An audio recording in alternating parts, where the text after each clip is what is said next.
remember last night you were chatting about the ghost. Uh-huh. Mind you're on about the ghost that lived up the lane and the lights came on in the house. Uh-huh. Whenever you had finished, I had to be mind of this poem that I'd put in this wee book I had beneath the hat. Right. And it's just in the wrath. It's something similar to what you were talking about, you know, so I'll let you hear it. Right. It's titled The Wrath. I met a man along the lane. I knew his face, I knew his name. He didn't speak, he passed me by. I stopped and sort of wondered why. Stood and watched him disappear. Hob-nailed boots, I didn't hear. The moon was out, the stars were bright. McCaffrey's house had not a light. Thought it strange, it wasn't late. As I approached the garden gate, something moved, I couldn't see. A shivery feeling caught hold of me. A cloud, the moon, all went dark. A neighbour's dog, I heard him bark. Each one in turn, the news was out. I said good night in a whispered shout.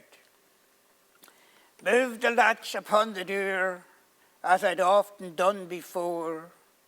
A deathly silence, I began to pray, unaware of what inside there lay.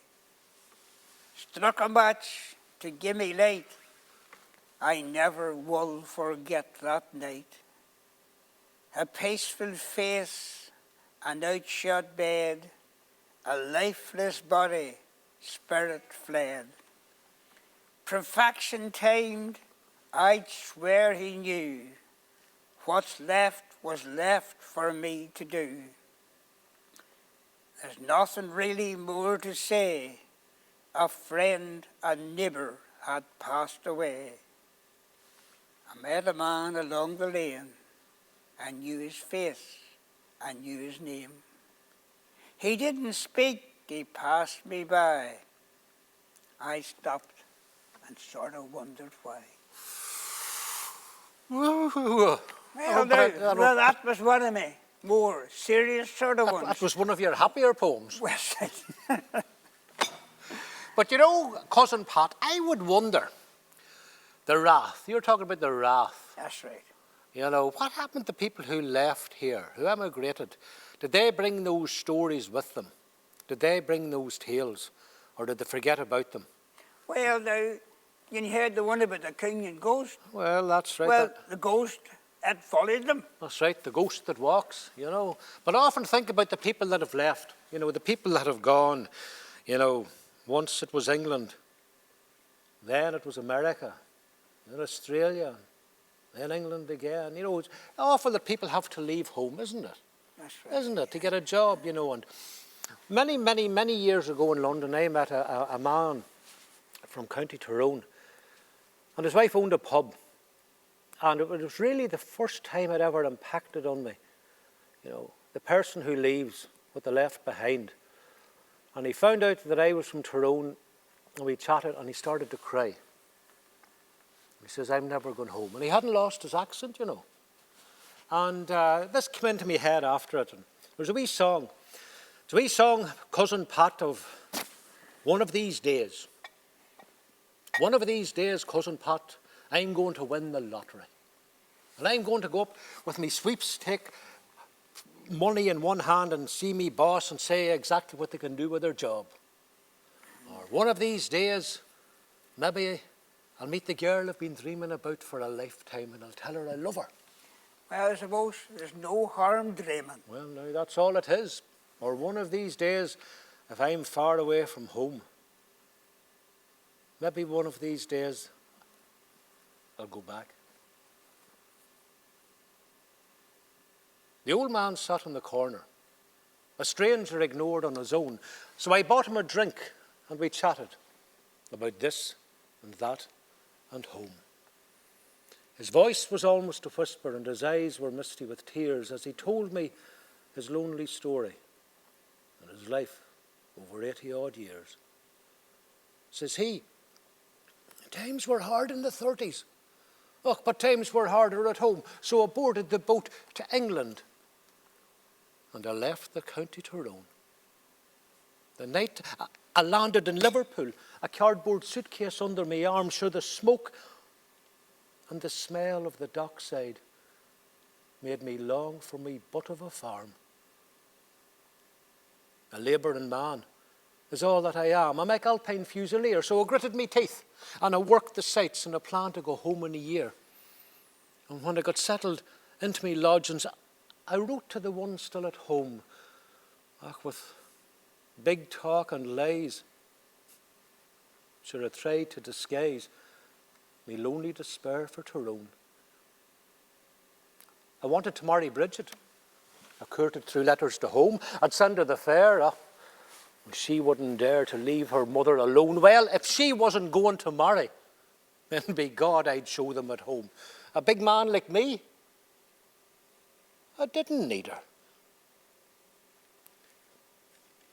I was too proud to go back to Tyrone. The letters from home got fewer. Though I sent them a card every year. They've 60 English Christmas cards for 60 English years. And last year, the post brought me nothing. So that's the end of me ties to home. Sure, what on earth would I go back to? To a graveyard in County Tyrone? Me kith and kin's dead and buried, and I'm dying in lodgings alone. But it was heartening to hear your friendly brogue. Sure, it brought me memories back home. The old man stopped, and with his sleeve, he gently wiped away a tear. We said goodbye, and as he shuffled out, he whispered in my ear, do us a favour when you go back. Walk down me lane in Tyrone and tell the fields this old man loves them and regrets that he ever left home. One of these days I'll sail away and pack all my dreams in my old cardboard case. I'll build me a boat with my hopes and my wishes. We'll sail together one of these days. One of these days I'll build me a tower, and I'll climb so high that I'll touch the sky. I'll hide in that tower for hours and hours, maybe even forever, one of these days. One of these days when my journey is over, I'll stake a claim on some golden shore. I'll find peace and contentment, sweet milk and honey. One of these days I'll be home once more. One of these days I'll sail away and pack all my dreams in my old cardboard case. I'll build me a boat with my hopes and my wishes. We'll sail together one of these days. We'll all sail together one of these days.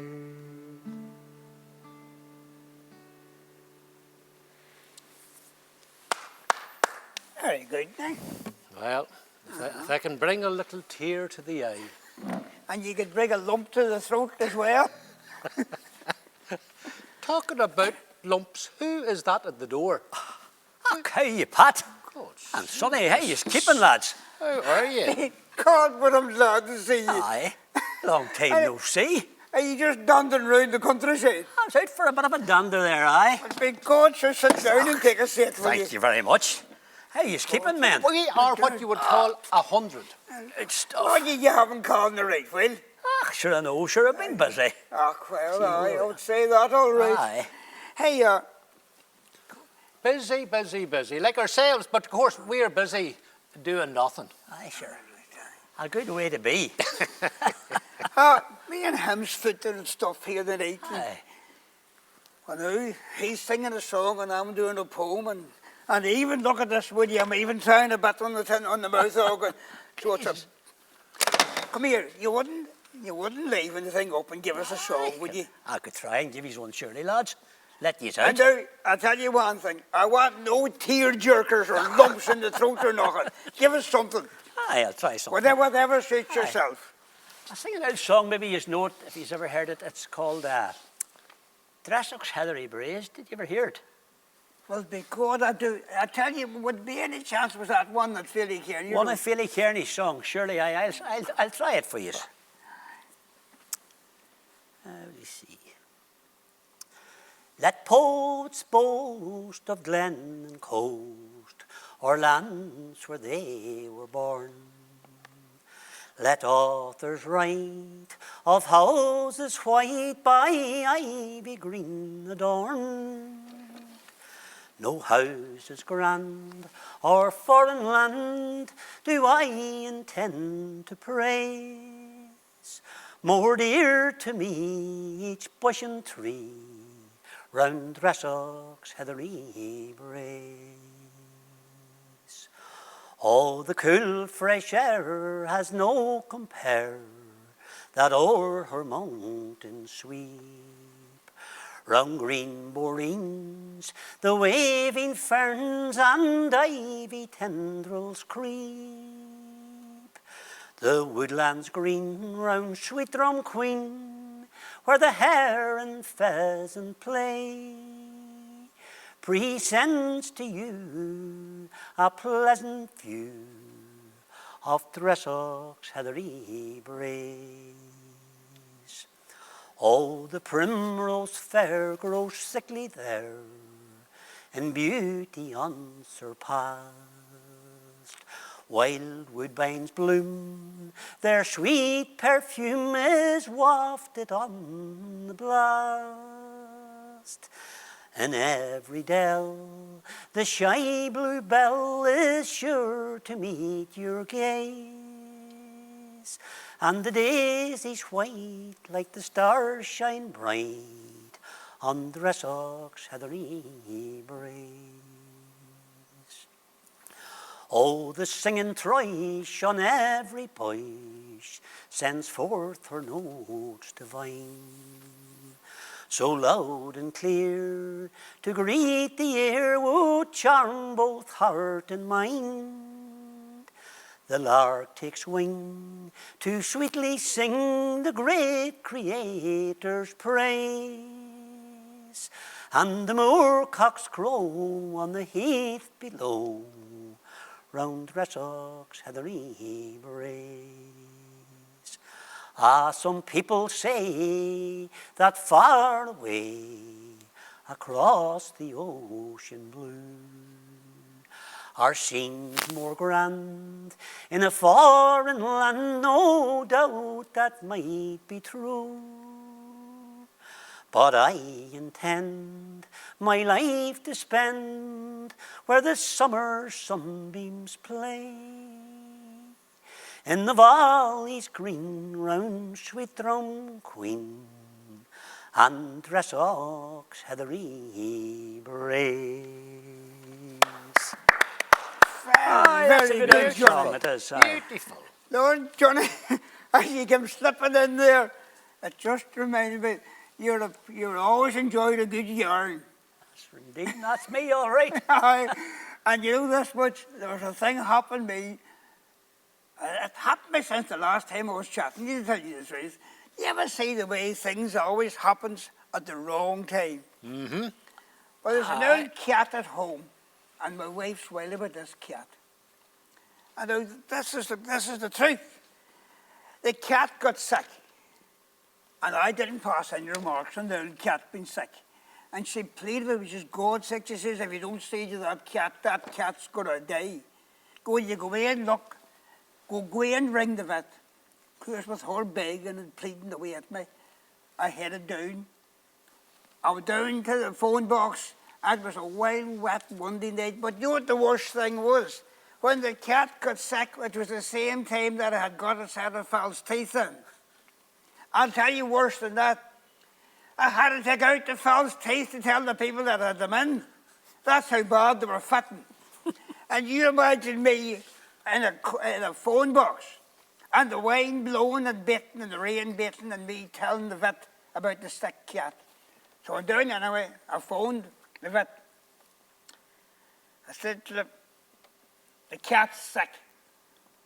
I know it was a bad night, the same night.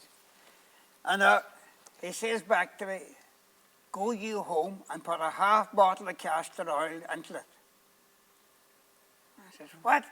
He says, if it's sick, put a half bottle of castor oil in it, and I'll call in the morning.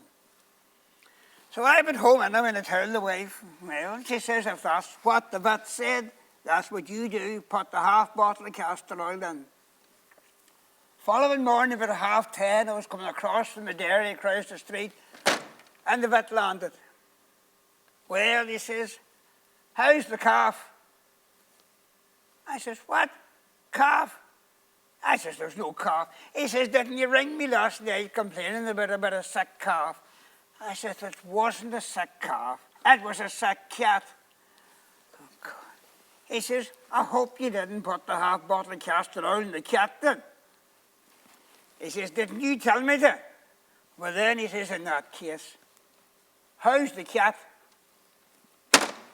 Well, I just tell him straight out.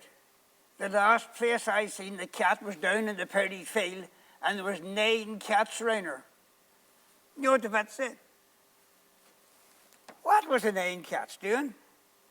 Well, there was 3 filling in, 3 digging, 3 filling in, and 3 looking for fresh ground. So she was in bad shape, so she was. Did you ever hear that before, Johnny? That's terrible. I don't mind, man, Sonny. Oh, for goodness But sake. putting all that aside, I do believe a long number of years I heard you singing at a song. If I could mind it, there's something about a hare. Oh, Guy, I'll tell you what it was. It's the Craig and White Hare. It used to be a lullaby in our house. My father said, he learnt me it. He said that, he called it a lullaby, he said, because if you weren't singing by the time it was over, he says you weren't tired. Well, So I'll try a bit of it. hey, Sonny. So before you begin, now would you clear this up? This is a very take off your hat, Pat. This is a very important point. Is it Cregan in County Tyrone or Cregan in County Armagh? I think this is Cregan in County Tyrone we're chatting about. I would hope so. I'd hate you to be singing about the wrong hare. I'll try a bit of it. I want something like this. Now, make yourself comfortable, for this is good. In the lowlands of Cregan there lies a white hare. She's as swift as a swallow that flies through the air. You may search the world over, sure there's none to compare. She is the pride of roaring Cregan, this bonny white hare. Oh, one fine Sunday morning, as you may suppose, as the bright autumn sun o'er the green hills arose, Barney Conway came round, and this did declare, oh, this day I'll put an end to the Cregan white hare. Well, he searched all the mountains, and he searched all the glens, and amongst the green rushes where the white hare did den, till at last coming home on a lee ridge so bare, from behind a wild thistle out jumps the white hare. He let off his gun and his dog it slipped too. But as swift as a swallow the white hare she flew. And his dog soon came back, which made poor Barney sigh. Aye, it's saying that the white hare had bid him goodbye. We had some jolly sportsmen down here from Pomeroy, cooks down in Dungannon, and likewise the Moy. With their pedigree greyhounds, sure they came from afar. Aye, and landed in Cregan in a fine motor car. Away down to the lowlands the huntsmen did go, for to search for this white hare they tried high and low. It was then Barney Conway on a turf bank so bare, he shouts out to the huntsmen, here lies the white hare. Oh, they whistled their dogs in from off the green lea. Both huntsmen and Barney, they jumped high with glee. It was there on the turf bank they all gathered round. 9 men and 7 dogs did the poor hare surround. And no wonder the poor hare, she trembled with fear. As she watched the big greyhound, she rose her 2 ears. Then she stood on her hind legs, and with one gallant spring, she jumped over the dogs, and she broke through the ring. Well, off went the hare, now like lightning she flew, amongst the green rushes in the bright autumn dew. But their pedigree greyhounds, sure they did not go far. They came back and went home in their fine motor car. All the next that came round, boys, the truth I will tell. 'Twas a man called Pat Devlin with bonny black Nell. For to search for this white hare, this day there'll be fun. Here's 20 to 1 that Black Nell does her turn. Well, up got the hare from behind the brown now, and as swift as a swallow she sped through the flow. She came over the meadow to cross over the burn, but as fast as the hare was Black Nell did her turn. 5 turns the white hare got by bonny Black Nell, and the 9th one was given round John Hacky's well. But she cut up a Eskra where she knew the lanes well. Aye, and to this black greyhound she bade her farewell. So now to conclude, boys, I think it's near time. Well, I hope you'll excuse me for the short little rhyme.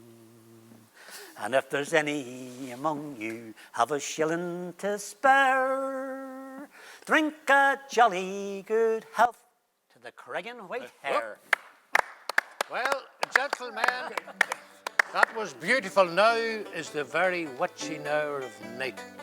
And I shall love you and leave you, because I think I'm going to head out up that lane, because it's time that this poet put his head down and went to sleep. Thank you very much for the night, Cousin Pat.